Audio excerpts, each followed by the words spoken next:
میری آج کی کہانی پردیسی کی بیوی کے نام ہے۔ پردیسی کی بیوی کو سب لوگ یہ کہتے ہیں کہ تم تو بہت عائش کی زندگی گزار رہی ہو، تمہارے پاس تو بہت سے پیسے ہیں، لیکن کوئی اس بیوی سے پوچھے کہ یہ زندگی گزارنا کتنا مشکل ہے۔ کبھی کبھی یہ پیسے بھی اچھے نہیں لگتے۔ وہ لوگوں کی نظروں میں بہت خوش نظر آتی ہے، لیکن اندر سے ٹوٹ چکی ہوتی ہے۔ وہ خالی کمرہ، اس میں بسی ہوئی یادیں اس کو اندر سے ختم کر دیتی ہیں۔ جینے کے لیے سانس تو لیتی ہے، لیکن اس کا دکھ کوئی سمجھ نہیں سکتا۔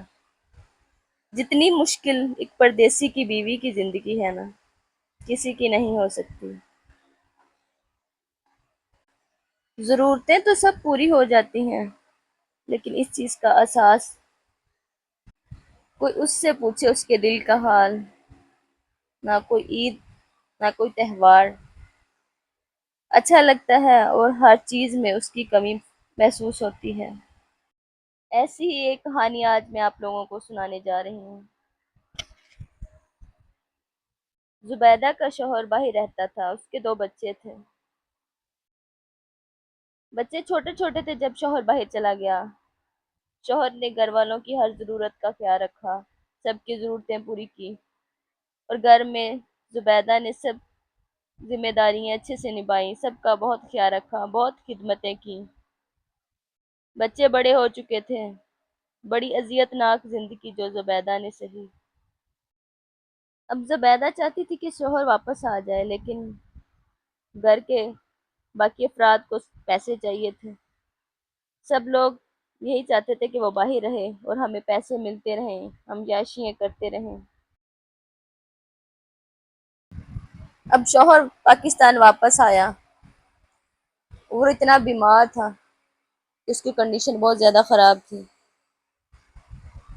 بچے بھی جوان ہو چکے تھے اور باقی ذمہ داریاں بھی ادا ہو چکی تھیں، لیکن اب کسی کو احساس تک نہ تھا۔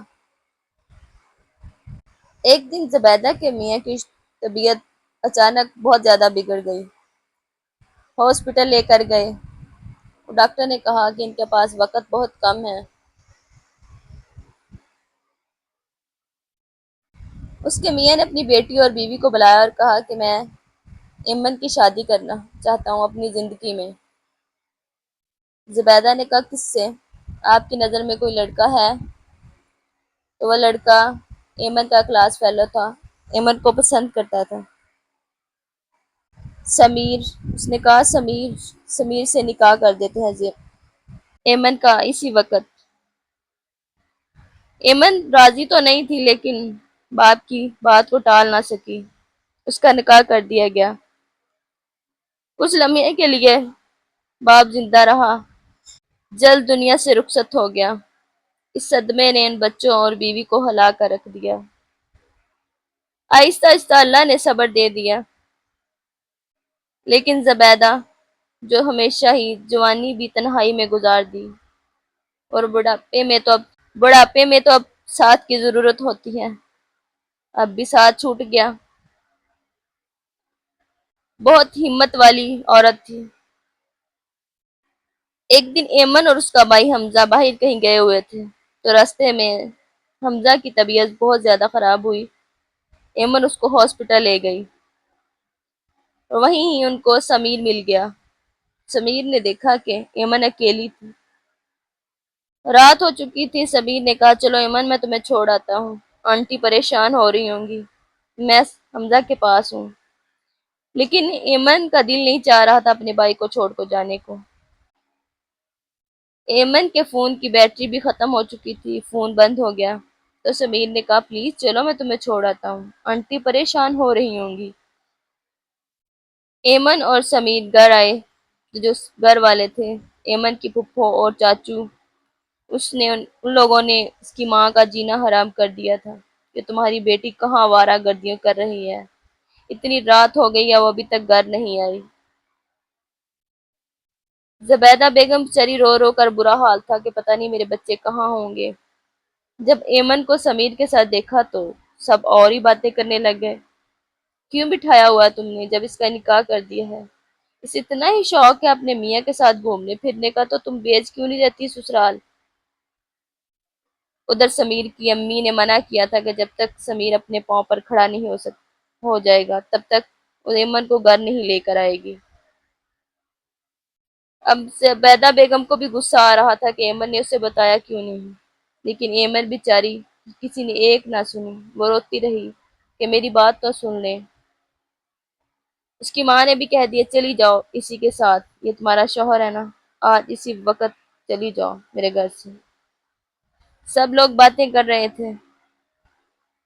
ایمن کو سب سے زیادہ دکھ اپنی ماں پر ہوا کہ جو اس کی ایک بھی نہ سنی۔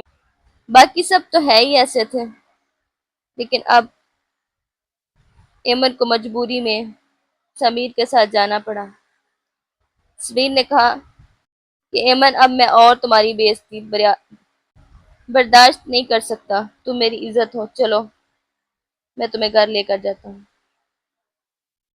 سمیر ایمن کو گھر لے آیا تو اس کی امی بھی دیکھ کر غصہ ہو گئی کہ میں نے آپ کو منع کیا تھا۔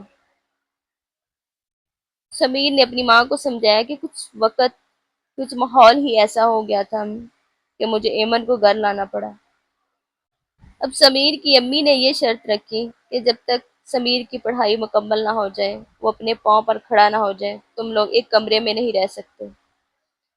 سمیر ابھی کچھ بولنے ہی والا تھا کہ احمد جلدی سے بولی جی آنٹی مجھے منظور ہے، میں سمیر کا کریئر خراب نہیں ہونے دوں گی۔ سمیر احمد سے بہت محبت کرتا تھا۔ اب وہ الگ الگ کمرے میں رہنا شروع کر دیا۔ سمیر روز صبح صبح کالج جانے سے پہلے کے لیے پھول لے کر اس کے دروازے پر کھڑا ہو جاتا کمرے کے باہر، لیکن احمد دروازہ نہیں کھولتی، کہہ دیتی کہ تم پھول ادھر رکھ دو میں لے لوں گی۔ سمیر نے بہت محنت کی اور وہ پاس ہو گیا۔ اس کی پڑھائی مکمل ہو چکی تھی۔ اب اسے ایک اچھی کمپنی میں جاب مل گئی تو اس کی امی نے ان کو ساتھ رہنے کی اجازت دے دی۔ بہت خوش تھے۔ کبھی کبھار ایمن ماں سے ملنے چلی جاتی، لیکن ماں سے شکوہ ضرور تھا کہ اس دن ماں نے میری ایک نہ سنی۔ ایمن کہتی سمیر اگر تمہیں کہیں باہر جانا پڑے تو چلے جاؤ گے؟ تو سمیر کہتا جی، تم کیا کہتی ہو؟ تو ایمن نے کہا اگر تم باہر جانے کے بارے میں سوچا بھی تو میں تمہیں چھوڑ دوں گی۔ تو سمیر کہتا میں تمہارے لیے سب کچھ چھوڑ سکتا ہوں، باہر تو کیا۔ کچھ وقت ایسا تھا کہ سمیر کو کمپنی والوں نے باہر بھیج دیا۔ یہ خبر جب ایمن کو پتہ چلی تو ایمن تو بہت غصے میں تھی۔ سمیر سے بہت جھگڑا کیا، کہا تم جاب چھوڑ دو کوئی اور کر لینا، لیکن سمیر کی ماں نے کہا یہ بہت اچھی جاب ہے تم نہیں چھوڑو گے، 3 ماہ کے لیے تو جانا ہے، پھر کیا ہے تمہارا باپ بھی تو ساری عمر باہر رہا ہے۔ اسی بات کا تو دکھ تھا، ایمن نے اپنی ماں کو دیکھا تھا وہ کیسی زندگی گزاری انہوں نے۔ ایمن کو روتے کرلاتے چھوڑ کرے سمیر باہر چلا گیا۔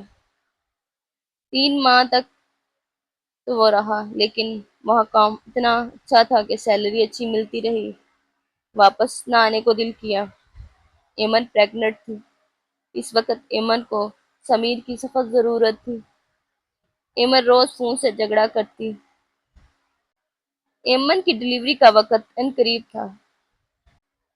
ایمن نے سمیر سے کہا اگر تم میری ڈیلیوری کے دن پاکستان واپس نہ آئے تو میں خودکشی کر لوں گی۔ سمیر عین موقع پر ہاسپٹل پہنچ گیا تو ایمن خوش ہو گئی۔ ایمن کو لگا شاید وہ سب کچھ چھوڑ آیا ہے، لیکن سمیر نے کہا ایمن کسی غلط فہمی میں نہ رہنا، میں کچھ دنوں کے لیے آیا ہوں۔ ایمن کا موڈ پھر خراب رہا۔ سمیر بہت کرتا کہ ایمن میں کچھ ٹائم کے لیے ہوں، پلیز اچھا وقت گزارو میرے ساتھ، لیکن ایمن اندر سے ٹوٹ چکی تھی۔ جب پھر باہر چلا گیا سمیر، ایمن ناراض ہی تھی، پھر فون پر باتیں کرتی پر جھگڑا ہی کرتی۔ اس کا بچہ 1 سال کا ہو چکا تھا۔ اب ایمن کی بس ہو چکی تھی۔ وہ حالات سے لڑ کر، اپنے آپ سے سمجھوتا کر کر تھک چکی تھی، ساری ذمہ داریاں ادا کر کے۔ اب ایمن نے کہا سمیر سے، اگر تمہیں پاکستان واپس نہیں آنا، ادھر ہی جاب کرنی ہے تو مجھے ڈیورس دے دو۔ سمیر نے کہا ایمن پاگل مت بنو، ایسی باتیں کیوں کر رہی ہو؟ اس نے کہا کہ میں کچھ بھی، ہاں میں پاگل ہوں، اگر تم ایسا نہیں کرو گے تو میں کھلا لے لوں گی۔ سمیر پھر مجبوری میں پاکستان آ گیا۔ ایمن کو لگا کہ سمیر سب کچھ چھوڑ آیا ہے۔ اب سمیر نے بھی یہ بات اس سے چھپائی کہ اینڈ ٹائم پر بتا دوں گا کہ میں نے جانا ہے۔ جب جانے کا وقت قریب تھا تو سمیر اپنا بیگ پیک کرنا شروع کیا تو ایمن حیران ہو گئی۔ کیا تم پھر جاؤ گے؟ میں نے تمہیں کہا تھا نا کہ اگر میرے ساتھ رہنا ہے تو ادھر رہو۔ سمیر نے کہا میں آپ کے لیے کچھ کر رہا ہوں، میں تمہاری اور اپنے بیٹے کی زندگی کو اچھا کرنے کے لیے سب کچھ کر رہا ہوں، ایک سکون کی زندگی دینے کے لیے۔ لیکن ایمن نے کہا مجھے سب کچھ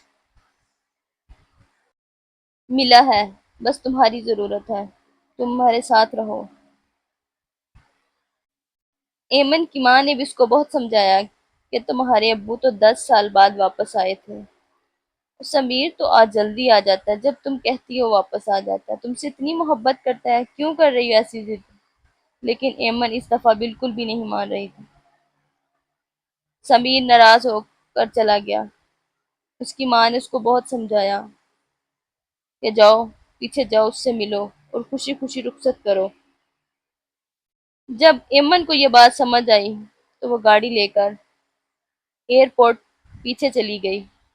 ادھر سمیر کی ماں جو اسے ضد کرتی تھی کہ تم باہر رہو، اچھا کام کرو، اچھا کماؤ، اب اس نے کہہ دیا کہ بیٹا تم واپس آ جاؤ، نہ جاؤ، کیونکہ مجھ سے ایمن کی تنہائی دیکھی نہیں جاتی، وہ الجھی سی رہتی ہے۔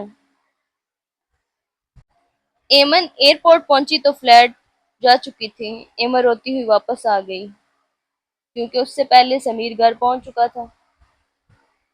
گھر کی سب لائٹیں بند تھیں۔ ایمن کچھ پریشان سی ہو گئی کہ ہماری گھر کی لائٹ کو کیا ہو گیا ہے۔ جب کمرے میں داخل ہونے لگی تو اچانک سب لائٹیں جل گئیں اور سمیر سامنے کھڑا نظر آیا۔ کہا سمیر تم گئے نہیں؟ کہا نہیں، اب میں اپنی ایمن کو چھوڑ کر کہیں نہیں جاؤں گا، بس تمہارے ساتھ زندگی گزاروں گا۔ ایمن بہت خوش ہوئی۔ یہ ایک پردیسی کی بیوی کی کہانی ہے، اسے پیسوں کی نہیں، اپنے میاں کی ضرورت ہوتی ہے۔